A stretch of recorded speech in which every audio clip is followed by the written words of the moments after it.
Alright, Bismillahirrahmanirrahim. Assalamualaikum warahmatullahi wabarakatuh. We are Waalaikumsalam warahmatullahi wabarakatuh.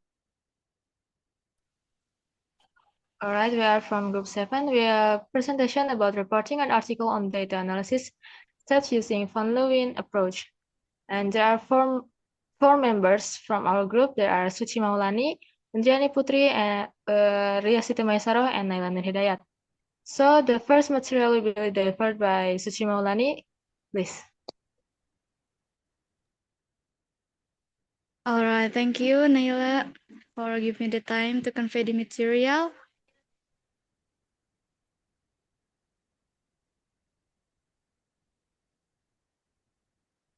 All right.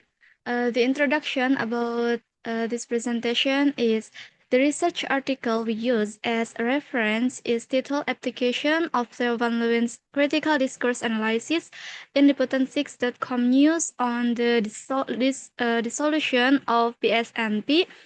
The purpose of this presentation is to present a step-by-step data analysis process using the Van Leeuwen approach.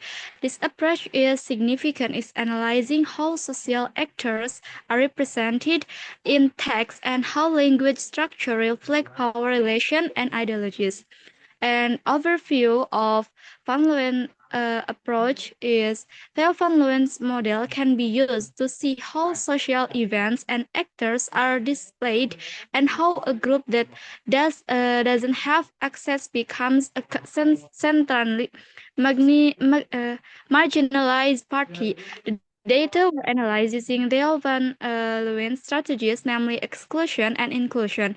In exclusion strategies, an actor, either a person or group, is excluded in the talks in the text of the discourse, while the inclusion strategy discusses how an actor, either group or someone, is featured in the text of discourse reported. And I'm sorry. This concept of Van Leeuwen approach. I'm sorry. This concept of Van Leeuwen's approach is suitable for this research because his analytical categories of exclusion and inclusion can be used to interpret and classify the analyzed discourse text so as to reveal which dominant actors hold power. So that's all from me. Back to Naila. Alright, thank you, Suci, for the presentation. And the second material will be delivered by Ria Siti Maisaro. Please. Okay, thank you. The next about step-by-step data analysis. The first step is data collection. The data taken in the study uses content analysis, data collected from liputan6.com news reporting the dissolution of BNSP. This study uses the text analysis as the main method with a qualitative approach. And the next step is contextual analysis. The first social context, the dissolution of BSNP occurred in 2021 through Permendikbud number 28 of 2021, sparking controversy because BSNP has been an independent institution tasked with preparing national education standards. And the next, historical context, the abolition of an independent institution or BNSP that has long played the role in the national education system is not just a change in bureaucratic structure, but reflects on a shift in the direction of education policy from independence to centralization. And the next, discourse analysis.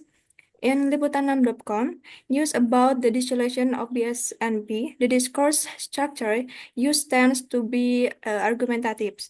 The media present the government as the dominant and active actor through activation and nomination strategies, while BSNP is represented passively and not give space to speak up, showing a form of isolation. And next, ideological analysis. Liputan6.com reflects an ideology that supports government power through the omission of opposition voices and the use of natural language. And the last step is interpretation of findings. Van Lois approach, which uses the analysis of exclusion and inclusion categories, can interpret that the government has dominant power that is able to change the structure of policies that effect a change in social structure, such as the elimination of BSNP, which can result in the cessation of community involvement in participating in developing policies. Maybe that's all for me. Back to Naila. Thank you. Well, all right, thank you, Ria, for the presentation. And the last material will be delivered by Indriani Putri. Please. All right, thank you, Naila. Next slide, please.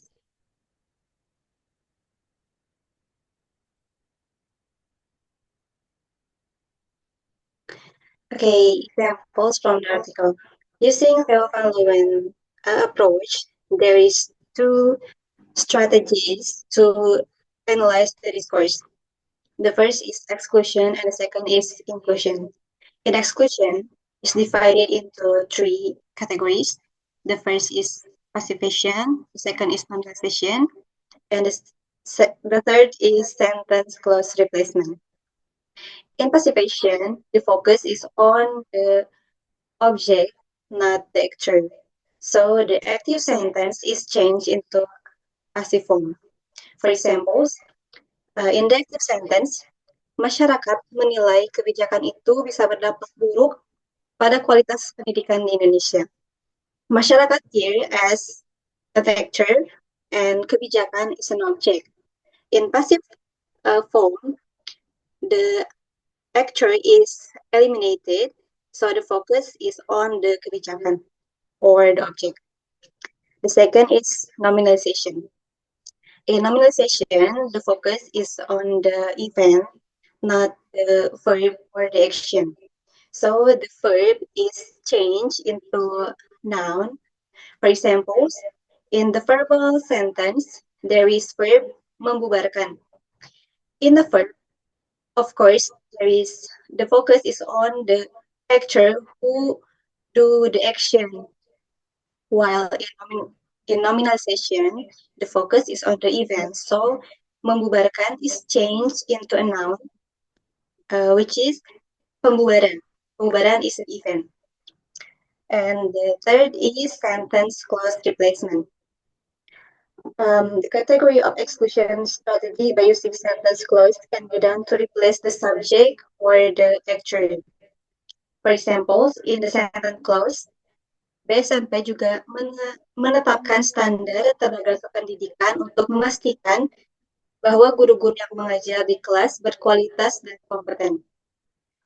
While in without sentence clause, BSMP juga menetapkan standar tenaga kependidikan untuk memastikan hal itu. So the guru-guru as the actor is eliminated.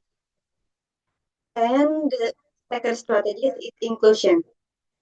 In inclusion is divided into 7 categories, but in this occasion, I would like to explain 3 of them. The first is objectification abstraction, second is determination in determination, and the last is assimilation individualization. In objectification abstraction, the element of this course deals with the question of whether information about an or social actor is displayed by giving concrete clues or abstract clues. The first example is ada banyak hal yang harus jadi perhatian, while the second example is ada dua hal. The first example is an abstraction because the amount of the information is not stated clearly, while the second is objectification because information is stated clearly. Ada dua hal. Okay. Sorry. The next is determination in determination. In the use of this category, the actors or events mentioned may be clearly or be anonym. The first example is sejumlah praktisi pendidikan pun menilai pembubaran BSMP ini menyalahi UU Sisdiknas. And the second is praktisi pendidikan indra Karismiaj pun menilai penggunaan bahasa ini menyalahi Sisdiknas. The first examples, the actor is anonym. Sejumlah praktisi pendidikan. While in the second examples, in the term Indra Karismiaj as an actor said clearly in the sentence.